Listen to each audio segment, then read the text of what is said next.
You ever get the feeling that the world is waiting for you to step out of line, just so it can remind you where you stand?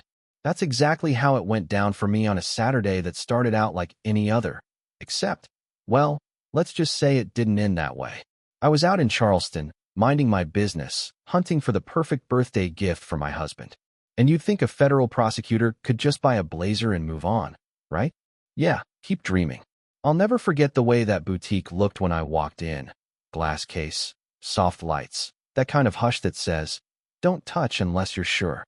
There was this blazer, Italian wool, pale ash gray with buttons covered in real leather, the sort of thing you give a man who knows exactly who he is and doesn't need to brag about it.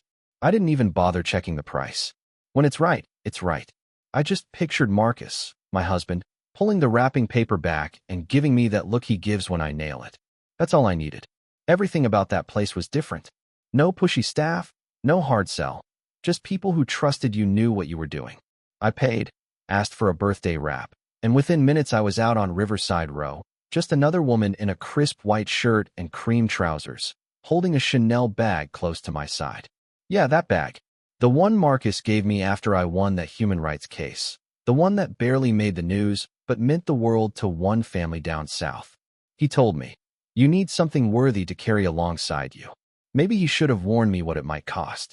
The sun was doing its little dance, sparkling off every window. And for 1 second, I let myself feel proud, feel normal, just belong. But in this city, you don't get to keep that feeling for long if you look like me. The further I walked from the store, the quieter it got, until it was just me, the bag, and my own footsteps echoing on stone. Riverside Row is the kind of place where everything's manicured, tight, meant to keep certain folks in and others out. I was scanning a map, looking for the bookshop Marcus loves, when I caught a glance from a woman across the street. She didn't say a word, didn't have to. Her face did all the talking, judging, measuring, deciding I was somewhere I shouldn't be. You learn, after a while, to brush it off. I turned the corner, kept moving. But I didn't know what happened behind me. That woman, she picked up her phone. No one heard the call, but it only took minutes for a patrol car to show. No lights, no siren. Just rolled up silent as a shadow. The officer's name was Breener. Tall, white, wore his badge like a weapon. He didn't introduce himself, just said, "Can you stop for a moment?" Not a question, more like a command. I knew right then what was coming. There's this unspoken rule. A black woman, alone, nice bag in her hand. You're a suspect. That's it. Doesn't matter what's inside. He hit me with the script. Received a report of a suspicious individual. Female. Black. Designer bag. No crime. No threat. Just existing in the wrong place at the wrong time. I didn't back down. I asked, what law am I breaking? He didn't answer, just stared at my bag like it was evidence of a crime. I could feel eyes all over me, a woman with her dog slowing down, a teenager filming on his phone. People knew what they were seeing. This wasn't law. It was performance. And the performance was for me, and people like me, who aren't supposed to forget the rules. Breener started writing in his notebook, flexing authority, making it clear my answers wouldn't matter. He asked for my ID. Every move I made, I had to calculate. Reach too fast, and you could die. That's not drama. That's just how it is. His hand hovered near his holster. The gun wasn't out yet, but it didn't have to be for me to feel the threat. I pulled my wallet out slow, calm, no sudden moves. I kept my eyes on him, not out of fear, but because you learn to read people who might decide your fate in a split second. He watched me like I was a bomb about to go off. Then, just like that, he drew his gun. Not a word, not a warning.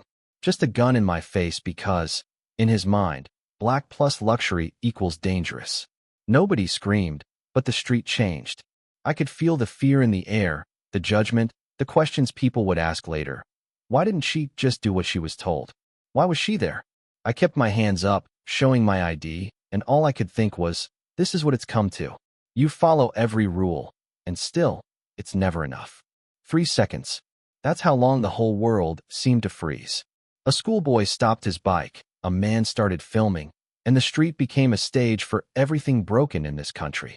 And then, here comes the twist. A black SUV rolls up. No sirens, no flash, just presence. The door opens, and out steps Marcus. Not angry, not panicked, just steady. He walked up, close enough to make Breener nervous. not close enough to be a threat, and said, "Do you even know who she is?" That one question, quiet, cold, cut through all the noise. Breener froze. People around us started whispering. The phone cameras caught everything. Marcus didn't have to explain. He just bent down, picked up my dropped leather notebook, and opened it so the light caught my federal badge. Pentagon clearance, level 4.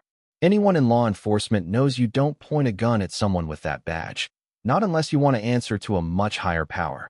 And just like that, Breener's grip slipped. You could see him realizing, in front of everyone, that he'd just crossed a line that couldn't be undone. Someone nearby said, "Who even is that guy?" It didn't matter.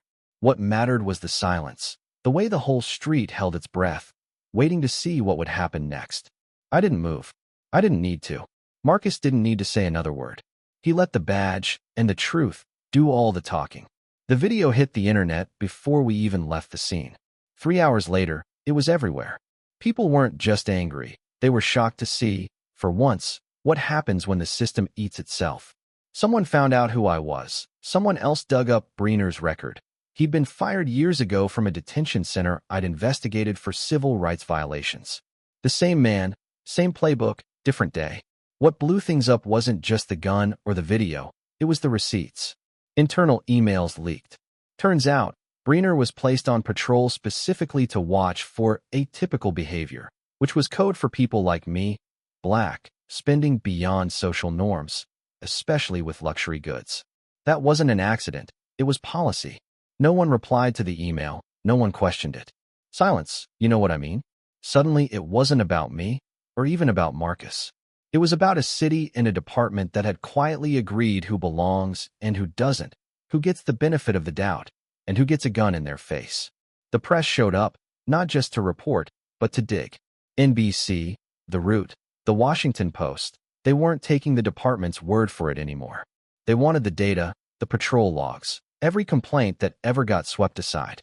And here's the part that stings. My case wasn't the only one. There were at least 8 more, all targeting black folks in the wrong neighborhoods, all swept under the rug because there were no cameras, no Marcus, no badge. It took a federal ID and a perfect storm for the world to see the truth. Most of the time, there's no one to stop it. No one watching.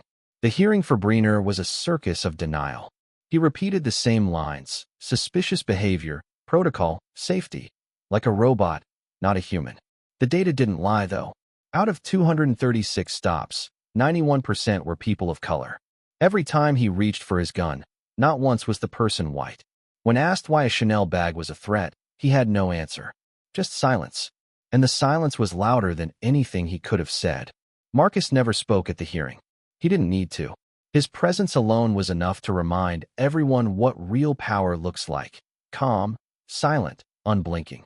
Afterward, a confidential file landed in the oversight office, breaking down years of bias baked into the system, line by line, module by module. Turns out, officers were being trained to see people like me as out of place just for existing in the wrong zip code with the wrong bag. So here we are.